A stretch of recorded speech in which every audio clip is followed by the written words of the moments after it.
প্রিয় শিক্ষার্থীবৃন্দ, আমরা ইতিমধ্যে আয় বিবরণী সম্পর্কে একটি বিস্তারিত ধারণা লাভ করেছি এবং আমরা সেখান থেকে জানতে পেরেছি একটি প্রশ্নে আমাদের কি কি তথ্য দেওয়া থাকবে, আমাকে কি কি কাজ করতে হবে এবং এটার পাশাপাশি আমাদের আয় বিবরণী সম্পর্কে একটি ধারণা লাভ করলাম। এখন আমরা যে কাজটি করব, আয় বিবরণী প্রস্তুত করতে গেলে, মানে বহুধাপ আয় বিবরণী প্রস্তুত করতে গেলে আমাকে কিছু নিয়ম জানতে হবে। সেই নিয়মগুলো বা রুলসগুলো আমাকে একটু দেখে আসতে হবে। চলো আজকে আমরা ধারাবাহিক আলোচনার মধ্যে প্রথমে আমরা আলোচনা করব যে সমস্ত রুলসগুলো না হলে আমাদের আয় বিবরণী বা বিশদ আয় বিবরণী করা যাবে না, সে রুলসগুলো দেখে নেব।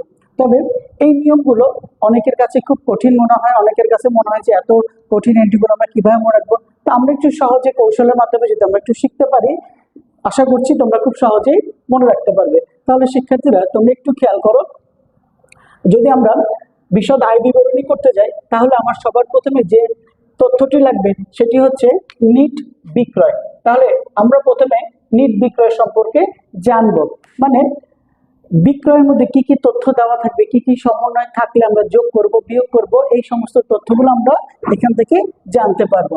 তাহলে সবার প্রথমে যে এন্ট্রিটা দেওয়া থাকবে সেটা হচ্ছে বিক্রয়।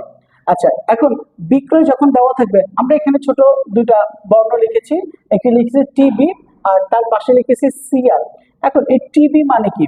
টিবি মানে হচ্ছে ট্রায়াল ব্যালেন্স, যেটাকে আমরা রেওয়া মিল বলে থাকি, আর সিআর মানে হচ্ছে ক্রেডিট। যখন তুমি নিট বিক্রয় করবে তখন তুমি মনে রাখবে এই নিট বিক্রয়টা বা বিক্রয়টা তুমি রেওয়া মিলের কোন পাশে পাবা? ক্রেডিট পাশে পাবা। আচ্ছা, এখন রেওয়া মিলের ক্রেডিট পাশে তুমি বিক্রয় এন্ট্রিটা পেয়ে গেলাম। এবার বিক্রয় থেকে কি বাদ যাবে? বিক্রয় ফেরত বাদ যাবে। আচ্ছা, বিক্রয় ফেরত তুমি কোথায় পাবা? টিবি ডিআর, তার মানে রেওয়া মিলের ডেবিট পাশে তুমি এন্ট্রিটি পাবা। তারপরে যে এন্ট্রিটি আছে বাদ বিক্রয় বাট্টা। এখন বিক্রয় বাট্টা অনেক সময় বিক্রয় বাট্টা লেখা থাকে, অনেক সময় কারবারি বাট্টা লেখা থাকে, অনেক সময় ব্যবসায়িক বাট্টা লেখা থাকে, মানে বিভিন্ন ধরনের ভাবে লিখতে পারে। মোট 3 ভাবে লিখতে পারে। একটা হচ্ছে বিক্রয় বাট্টা, কারবারি বাট্টা, ব্যবসায়িক বাট্টা। যেভাবে লেখা থাকুক সেই এন্ট্রিটি কি হবে? বাদ যাবে। আর এই বিক্রয় বাট্টা তুমি রেওয়া মিলের কোন পাশে পাবা? ডেবিট পাশে পাবা। এখানে ছোট্ট একটি ট্রিক্স তোমরা অনুসরণ করবে। রেওয়া মিলের ক্রেডিট পাশে থাকে হচ্ছে বিক্রয়। তাহলে রেওয়া মিলের ক্রেডিট পাশে যদি বিক্রয় থাকে, রেওয়া মিলের যে ডেবিট পাশটা আছে সেই ডেবিট পাশে তুমি কি পেয়ে যাবে? বিক্রয় ফেরত এবং বিক্রয় বাট্টা পেয়ে যাবে। আচ্ছা, তারপরে খেয়াল করো, এই যে এরপর আছে যোগ ধারে বিক্রয়। এই যে ধারে বিক্রয়, এটা আমরা কোথায় পাবো? এটা আমরা পাবো সমন্বয়। আচ্ছা, ইতিমধ্যে তোমাদের সাথে আমরা আলোচনা করে ফেলেছি যে সমন্বয় জিনিসটা কি। আচ্ছা, তোমাদের বোঝার সাথে আবার একটু বলে দিচ্ছি, সমন্বয় হচ্ছে সেই সমস্ত এন্ট্রি যেগুলো সারা বছর বাদ পড়ে যায় এবং বছরের শেষে আবার যখন পুনরায় এটিকে লিপিবদ্ধ করা হয় সেটিকে সমন্বয় বলা হয়। তাহলে ধারে ক্রয়, এই যে ধারে ক্রয়টা তুমি কোথায় পাবা? সমন্বয়। তাহলে অনেক সময় ধারে ক্রয়, ধারে বিক্রয়, তাহলে অনেক সময় তোমার ধারে বিক্রয় লেখা থাকতে পারে, অলিখিত বিক্রয় লেখা থাকতে পারে, বাকিতে বিক্রয় লেখা থাকতে পারে। যে নামেই লেখা থাকুক না কেন, এই এন্ট্রিটা তুমি কোথায় পাবা? সমন্বয় পাবা। এরপরে যোগ করতে হবে নগদ বিক্রয়। ঠিক আছে, নগদ বিক্রয় তোমরা কোথায় পাবা? সমন্বয়ের মধ্যে পাবা। তারপরে তোমাকে যোগ করতে হবে চেকে বা দাগ কাটা চেকে। চেক আর দাগ কাটা চেক বলতে একই জিনিস বোঝায়, কারণ চেক মানে হচ্ছে কি? ব্যাংক। আমরা জানি চেক বললে সেটাকে আমরা কি বুঝবো? ব্যাংক বুঝবো। তাহলে চেকে থাকুক আর দাগ কাটা চেকে থাকুক, প্রশ্নে বলা হলো চেকের মাধ্যমে পণ্য বিক্রয় বা প্রশ্নে বলা হলো দাগ কাটা চেকের মাধ্যমে পণ্য বিক্রয়। এখন চেকের মাধ্যমে বিক্রি করো বা দাগ কাটা চেকের মাধ্যমে বিক্রি করো, তাহলে তোমাকে যোগ করতে হবে। এবং সবার শেষে যেটা আছে মুনাফাবিহীন বিক্রয়, মুনাফাবিহীন বিক্রয়টা কি করতে হবে? বাদ করতে হবে।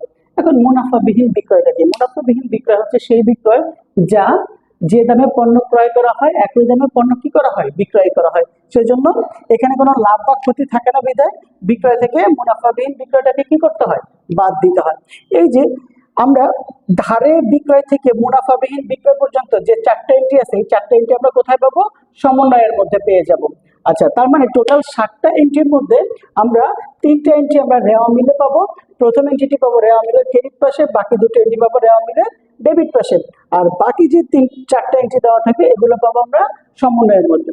এই যে এই কাজটুকু যদি আমরা করতে পারি, অনেক সময় এটা আমাদের ক নাম্বারে দিয়ে থাকে, যে বলে নিট বিক্রয় বা প্রকৃত বিক্রয় বা বছর শেষ বিক্রয় নির্ণয় করো, তখন তোমাকে এই অংশটুকু করতে হবে। এরপরে আমাদেরকে যে বিষয়টা জানতে হবে নিট ক্রয় সম্পর্কে।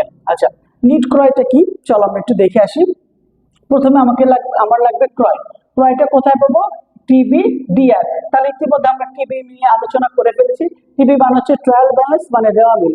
এই যে ক্রয় যে এন্ট্রিটা আছে সেটা আমরা রেওয়া মিলের কোন পাশে পাবো? ডেবিট পাশে পাবো। আচ্ছা, এবার ক্রয় থেকে আমরা কি বাদ দেবো? ক্রয় ফেরত। তাহলে যেহেতু ক্রয় ডেবিট, ক্রয়ের এন্ট্রি গুলো থাকবে কি? ক্রেডিট। আবার এখানে তুমি একটু খেয়াল করো, বিক্রয় ছিল ক্রেডিট এবং বিক্রয়ের এন্ট্রি গুলো ছিল কি? ডেবিট। ঠিক একইভাবে ক্রয় যেহেতু ডেবিট, ক্রয়ের এন্ট্রি গুলো কি হবে? ক্রেডিট হবে। এবং ক্রয় বারটা সেই এন্ট্রিটাও কি আছে? ক্রেডিট আছে। তাহলে ক্রয় থেকে এই দুটো এন্ট্রি বাদ যাবে এবং ক্রয় যেহেতু ডেবিট, ক্রয়ের এন্ট্রি গুলো ক্রেডিট দিকে থাকবে এবং বাদ দিতে হবে। এরপরে যেটা আছে বাদ পণ্য উত্তোলন। এই পণ্য উত্তোলন তোমরা পেয়ে যাবে কোথায়? সমন্বয়ে। সমন্বয়। আচ্ছা, প্রশ্নে লেখা থাকবে, সমন্বয়ে লেখা থাকবে মালিক ব্যক্তিগত প্রয়োজনে পণ্য উত্তোলন করলো, যেভাবে লেখা থাকুক পণ্য উত্তোলন থাকলে সেটা আমরা কি করব? বাদ দিব। এরপর যেটা আছে পণ্য বিতরণ, মানে সমন্বয়ের মধ্যে লেখা থাকে ভোক্তাদের নিকট বিনামূল্যে পণ্য বিতরণ করা হলো। তো পণ্য বিতরণ করা থাকলে কি হয়? সেটাকে বাদ দিতে হয় এবং এটা আমরা কোথায় পাবো? সমন্বয়ে পাবো। এরপরে যে এন্ট্রিটা আছে সেটা হচ্ছে মুনাফাবিহীন বিক্রয়। তাহলে খেয়াল করো, বিক্রয়ের সময় ওখানে একটা এন্ট্রি ছিল মুনাফাবিহীন বিক্রয়, আবার ক্রয়ের মধ্যে একটি এন্ট্রি আছে মুনাফাবিহীন বিক্রয়। তাহলে মুনাফাবিহীন বিক্রয়টা কি? মুনাফাবিহীন বিক্রয় হচ্ছে সেই বিক্রয় মানে যে বিক্রয় করলে কোনো লাভ বা ক্ষতি কিছুই হয় না, সেজন্য একবার ক্রয় থেকে এবং একবার বিক্রয় থেকে কি করা হয়? বাদ দেওয়া হয়। আচ্ছা, তোমাদের আরেকটা বিষয় মাথায় রাখতে হবে, রেওয়া মিলে যে এন্ট্রি থাকুক না কেন সেটা আমরা যেখানেই লিখি কয়বার লিখতে পারবো? আমরা একবার লিখতে পারবো। কয়বার? একবার। কিন্তু সমন্বয়ে যদি কোনো এন্ট্রি থাকে সেটা আমরা কয়বার লিখবো? দুইবার লিখবো। মানে রেওয়া মিলের এন্ট্রি গুলোকে আমি আমার আয় বিবরণী বা আর্থিক অবস্থার বিবরণী বা মালিকানা সূত্র যেখানেই লিখি না কেন আমি একবার লিখতে পারবো। কিন্তু মুনাফা না, কিন্তু সমন্বয় যদি থাকে তাহলে সেটাকে আমরা অবশ্যই কয়বার লিখতে পারবো? দুইবার লিখতে পারবো। আচ্ছা, এবং সবার শেষে যেটা আছে বাকিতে বা ধারে ক্রয়। আচ্ছা, বাকিতে বা ধারে ক্রয় থাকলে কি হবে? যোগ হবে। তাহলে আমরা বুঝতে পারলাম প্রথম তিনটে এন্ট্রি রেওয়া মিলে থাকবে এবং শেষের যে চারটে এন্ট্রি আছে এই চারটে এন্ট্রি আমরা কোথায় পাবো? সমন্বয়ে পেয়ে যাব। আচ্ছা, এখন দেখো তোমরা একটু খেয়াল করো, প্রতিটা লাইনে আমরা যোগ বিয়োগ করে সবার শেষে যে উত্তরটা পাবো সেটাকে আমরা বলবো নিট ক্রয়। আবার এখানেও যেটা পাবো সেটাকে আমরা বলবো কি? নিট বিক্রয়। আচ্ছা, এরপর আমার যে এন্ট্রিটা লাগবে বা যে সমন্বয়টা করতে হবে সেটা হচ্ছে সমাপনী মজুত পণ্য। তুমি যদি বিক্রিত পণ্যের ব্যয় করতে চাও তাহলে অবশ্যই তোমাকে সমাপনী মজুত পণ্য সম্পর্কে জানতে হবে। এখন সমাপনী মজুত পণ্যটা কি আমরা একটু যদি ধারণাটা লাভ করি তাহলে আমাদের জন্য বুঝতে খুবই সুবিধা হবে। বছর শেষে যে পণ্যগুলো অবিকৃত অবস্থায় রয়ে যায় তাকে সমাপনী মজুত পণ্য বলে। আচ্ছা, এই সমাপনী মজুত পণ্য তুমি কোথায় পাবে? এই সমাপনী মজুত পণ্য তুমি পাবে সমন্বয়ে পেয়ে যাবে। আচ্ছা, এখন সমাপনী মজুত পণ্য থেকে শুধুমাত্র একটা এন্ট্রি বাদ যায়, তার নাম হচ্ছে অব্যবহৃত মণিহারি। তোমার প্রশ্নে বলা আছে যে সমাপনী মজুত পণ্যের মধ্যে মণিহারি অন্তর্ভুক্ত। যখন সমাপনী মজুদের মধ্যে মণিহারি অন্তর্ভুক্তর কথা বলবে তখনই শুধু কি হবে? এই সমাপনী মজুদ পণ্য থেকে মণিহারিকে কি করতে হবে? বাদ দিতে হবে। এছাড়া অন্য কোনো ভাবে এই সমাপনী মজুদ পণ্য থেকে মণিহারি বাদ দেওয়া যাবে না।